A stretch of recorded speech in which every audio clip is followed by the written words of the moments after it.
ഞാൻ എൻ്റെ ജസ്റ്റ് ഒന്ന് ആഡ് ചെയ്തോട്ടെ.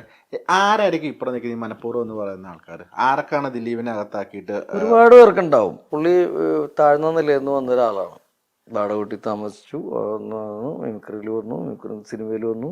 സിനിമയുടെ എല്ലാ മേഖലകളിലും പുള്ളി ഒന്ന് സഞ്ചരിച്ചു. അതിലൊക്കെ എല്ലാം സക്സസ് ആയിരുന്നു. അപ്പം സ്വാഭാവികമായിട്ടും കുശുമ്പും കുന്നായ്മയും അസൂയയും ഒക്കെ വരും. അങ്ങനെ പുള്ളിനെ പെടുത്തണമെന്ന് വിചാരിച്ച ആൾക്കാരാണ് ഇതിൽ. ആരാണ് എന്ന് വ്യക്തമായിട്ട് പറയാൻ നമ്മൾ ആളല്ല. സ്വാഭാവികമായിട്ടും നമ്മൾ വിജയിച്ച് മുന്നേറിക്കൊണ്ടിരിക്കുമ്പോൾ കുറേ പേർക്ക് അതിൻ്റെ ഒരു ശത്രുക്കൾ സ്വാഭാവികമായിട്ടും വരും. അങ്ങനെയാണ്, അതങ്ങനെയാണ്. കണ്ടിരുന്നു വിധിക്ക് ശേഷം ദിലീപണ്ണെ? ഞാൻ വോട്ട് ചെയ്യാനായിട്ട് ക്യൂവിൽ നിൽക്കുമ്പോൾ പുള്ളി വിളിച്ചിട്ടുണ്ടായിരുന്നു. പിന്നെ അതിന് ശേഷം കാണുന്നത് ലാലേട്ടൻ്റെ അമ്മ മരിച്ചപ്പോൾ അവിടെ വെച്ച് കണ്ടു.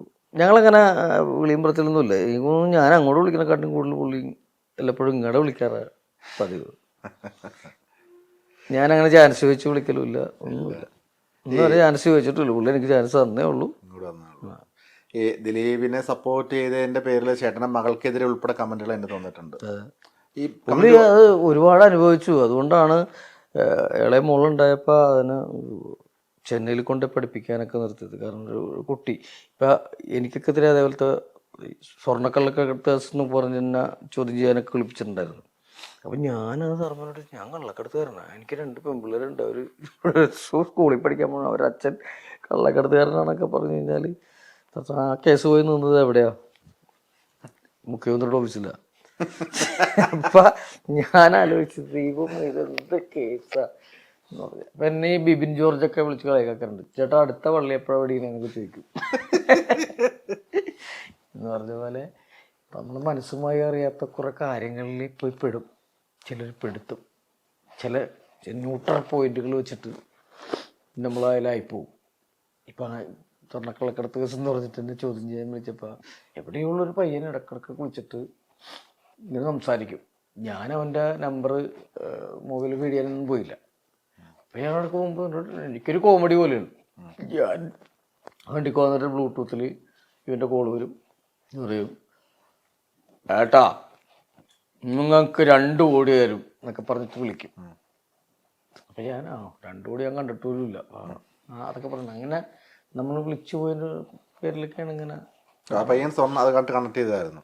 അവനൊക്കെ ഒരു പാവം പയ്യൻ, ഇതിൻ്റെ ഒരു ഏടിൽ പോലും ഇല്ല, പോലീസ് സ്റ്റേഷനിലായിട്ടൊരു ബന്ധമില്ലാത്തവരിങ്ങനെ കോടികൾ എന്നൊക്കെ പറഞ്ഞാൽ അവൻ ഇന്ന നാട്ടിനെ പരിചയമുണ്ടോ, ഇന്ന നാട്ടിനെ പരിചയമുണ്ടോ എന്നൊക്കെ പറഞ്ഞ് ചോദിച്ചിട്ട് അവരൊക്കെ എൻ്റെ സുഹൃത്തുക്കളാണ്, എന്താണ് എന്നൊക്കെ പറഞ്ഞു. ഇടയ്ക്ക് ഞാൻ അവനോട് വിളിച്ചിട്ട് പറഞ്ഞു 2 കോടിയൊന്നും പോരാ, 3 കോടി ഉണ്ടെങ്കിൽ ഓക്കെ എന്നൊക്കെ പറഞ്ഞിട്ട് ഞാനിങ്ങനെയൊക്കെ തമാശ പറയുമായിരുന്നു.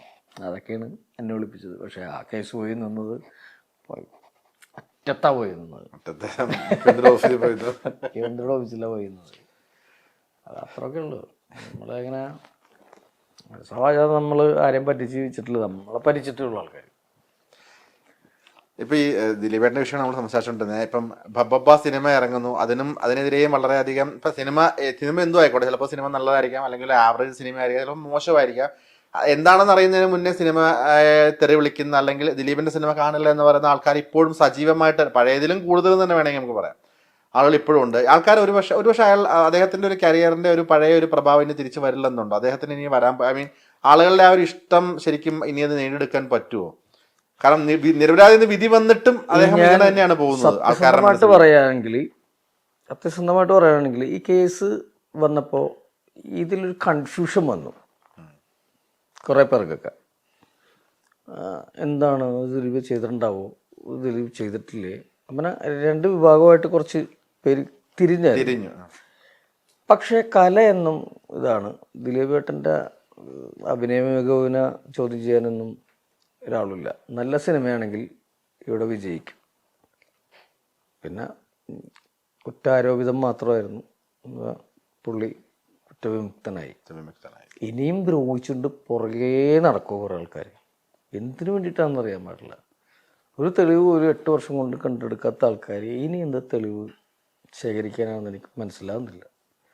സാധാരണ ഇതൊരു പോലീസിൻ്റെ നമ്മുടെ അവിടുത്തെ പോലീസ് എന്ന് പറഞ്ഞാൽ വളരെ മികവുറ്റ പോലീസ് സംവിധാനമാണ്. അവർ പെട്ടെന്ന് തന്നെ കേസുകൾ തെളിയിക്കുന്ന ആൾക്കാരാണ്. നിസ്സാര സമയം കൊണ്ട് കേസുകൾ തെളിയിക്കുകയും തെളിവുകൾ ഹാജരാക്കുകയും ചെയ്യുന്ന ആൾക്കാർ. 8 വർഷം കൊണ്ട് അവർക്ക് നടക്കാത്ത കാര്യം ഇനി മേൽക്കോടതികളിൽ പോയാൽ എങ്ങനെ തെളിയിക്കും എന്ന് എനിക്ക് ബോധ്യമില്ല. ഇത് വേറൊരു കാര്യം കൊണ്ടുണ്ട്. ഞങ്ങളൊക്കെ നല്ല സൗഹൃദത്തോടു കൂടി ട്രിപ്പ് പോയ ആൾക്കാരും അടിച്ചുപൊളിച്ച ആൾക്കാരൊക്കെയാണ്. എപ്പോഴോ എവിടെയോ വിള്ളലുകൾ വീണിട്ട് വന്ന സംഭവമാണ്. അല്ലെങ്കിൽ ഞങ്ങൾ ഒരുമിച്ച് പോയതല്ലേ ഇവിടെയൊക്കെ. അമേരിക്കയിലൊക്കെ ഒരു 19 ദിവസം നല്ല രീതിയിൽ നല്ല കൂട്ടായിരുന്നു. എന്നെയാണ് ആദ്യം ചോദ്യം ചെയ്യാൻ കൊണ്ടുപോകുന്നത് സിനിമയിൽ നിന്ന്. ഈ കേസുമായിട്ടാണ് തലേദിവസം ഇവരൊക്കെ ചോദ്യം ചെയ്തായിരുന്നു. പല ന്യൂസുകളിലും വന്ന ഒരു കാര്യമാണ്, നാദിർ ഷാ എക്കയുടെ അടുത്ത് പോലീസ് വിളിച്ചിട്ട് മറ്റേ മൊഴി കൊടുക്കാൻ വരുമ്പോൾ അത് ഇങ്ങനെയൊക്കെ പറഞ്ഞ് ചെയ്താൽ മതി, അത് ഇങ്ങനെയൊക്കെ പറഞ്ഞു, അപ്പം അങ്ങനെ ഉണ്ടെന്നൊക്കെ പറഞ്ഞേക്കാം, അങ്ങനെ ഒരു ടോണിൽ പോലീസിൽ നിന്ന് സംസാരിച്ചെന്നൊക്കെ പറയുന്നത് അതൊക്കെ ശരിക്കും ക്വസ്റ്റ്യൻ ചെയ്യാൻ വിളിപ്പിച്ച ഒരാളെന്നുള്ള അങ്ങനെ ഇക്കാക്കൊക്കെ എന്ന് പറഞ്ഞാൽ ഇക്കാക്കെന്നാണ് ഞാൻ വിളിക്കുന്നത് ആഷിഖിന. ഇക്കാക്ക എന്നൊക്കെ പറഞ്ഞാൽ അങ്ങനത്തെ ഒരു സംഭവം പേടിച്ചരണ്ട് പ്രഷർ കൂടുന്ന ആളാണ് പുള്ളി. പുള്ളിനൊക്കെ അങ്ങനെ പേടിപ്പിച്ച് കഴിഞ്ഞാൽ പുള്ളി പേടിച്ച് അരണ്ടോ അങ്ങനത്തെ ഒരു മനുഷ്യനാണ്. അങ്ങനെയൊക്കെ ഒരു ജീവിതത്തിലൊരു കുറ്റകൃത്യം ചെയ്യാത്ത ഒരു കേസും ഇല്ലാത്ത അങ്ങനത്തെ ഒരാളാണ്. ദിലീപ് എന്ന മനുഷ്യരായിട്ടുള്ള ആത്മബന്ധം വെച്ചിട്ട് പുള്ളിനെ അങ്ങനെ ചോദിച്ചതാണ് നമുക്ക് പഠിക്കാത്തത്. ഒരിക്കലും അങ്ങനത്തെ ഒരാളല്ല. ചിന്തിക്കാൻ പോലും പറ്റില്ല എനിക്കൊന്നും മിക്കാക്കിനെ പറ്റിയൊക്കെ. അതൊന്നും അങ്ങനെ ഒരിക്കലും ചെയ്യില്ല. ഇടയ്ക്ക് ചേട്ടൻ പറയുന്നുണ്ടായിരുന്നു മറ്റേ ലാലേട്ടൻ മമ്മൂക്കയൊക്കെ അമ്മയുടെ തലപ്പത്തൊക്കെ ഇരിക്കുന്നത് പോലെ മറ്റാരാണേലും അങ്ങനെ ചെയ്യാൻ പറ്റും. ഇപ്പം അമ്മ അസോസിയേഷൻ്റെ പ്രവർത്തനങ്ങൾ ഇപ്പം സജീവമായിട്ട് അതിൽ ഇടപെടാറുണ്ടോ, അല്ലെങ്കിൽ എങ്ങനെ നോക്കിക്കാണും? വളരെ നല്ല പ്രവർത്തനമാണ് ഇപ്പോഴും. അമ്മ എന്ന സംഘടന ഇപ്പോഴും നല്ല പ്രവർത്തനമാണ്. നമ്മളെ ഓരോ കാര്യത്തിന് വിളിച്ച് ചോദിക്കുക. അതിന് ഓരോരുത്തരായി ഇപ്പോൾ നമുക്കൊരു അസുഖമുള്ള മെമ്പറാണെങ്കിൽ അവർക്ക് അവരുടെ ഡോക്ടറുടെ സബ്സ്ക്രിപ്ഷൻ ഉണ്ടെങ്കിൽ അതിനുള്ള മരുന്നുകൾ വീട്ടിലേക്ക് എത്തിച്ചു തരുവാണ്. വീട്ടിലേക്ക് എത്തിച്ചു തരിക, അതൊക്കെയാണ് ഏറ്റവും വലിയ കാര്യം എന്ന് പറയുന്നത്. എത്രയോ വീടുകൾ വെച്ച് അമ്മ കൊടുത്തെന്നറിയാമോ?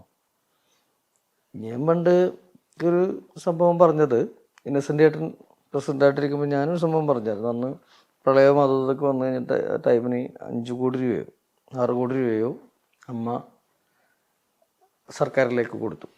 അപ്പോൾ ഇവിടെ പേഴ്സണലായിട്ട് എല്ലാവരും കൊടുത്തു. അതിപ്പോൾ ഞാനടക്കം കൊടുത്തിട്ടുണ്ട്.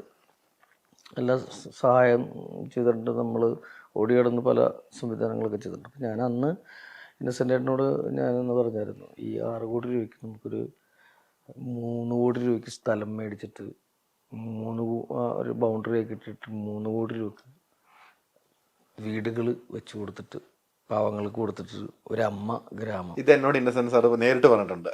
അതുണ്ട്. പക്ഷേ അന്ന് ഞാൻ പറഞ്ഞ ഐഡിയ ചെയ്തുകൊണ്ട് ഞാനൊരു ജൂനിയർ പോലത്തെ ഒരാളായതുകൊണ്ടും അവർ അംഗീകരിച്ചില്ല. ഞാൻ പറഞ്ഞതാണ് ചുറ്റുമുതൽ കിട്ടിയിട്ട് ഇഷ്ടംപോലെ സ്ഥലങ്ങൾ കിട്ടും. അങ്ങനെ വില കുറഞ്ഞ സ്ഥലങ്ങൾ, ചെറിയ കളി സ്ഥലങ്ങളും കാര്യങ്ങളും. ഇത് ഞാൻ പറഞ്ഞ ഒരു ഐഡിയ ആണ്.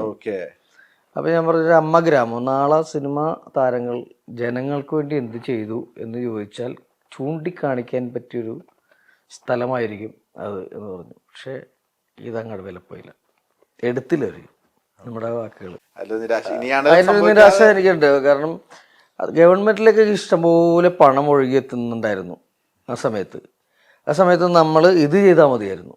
അവിടെ നിലനിന്നു. അത് പറഞ്ഞപ്പോൾ അന്ന് അവർ ആരും അംഗീകരിച്ചില്ല.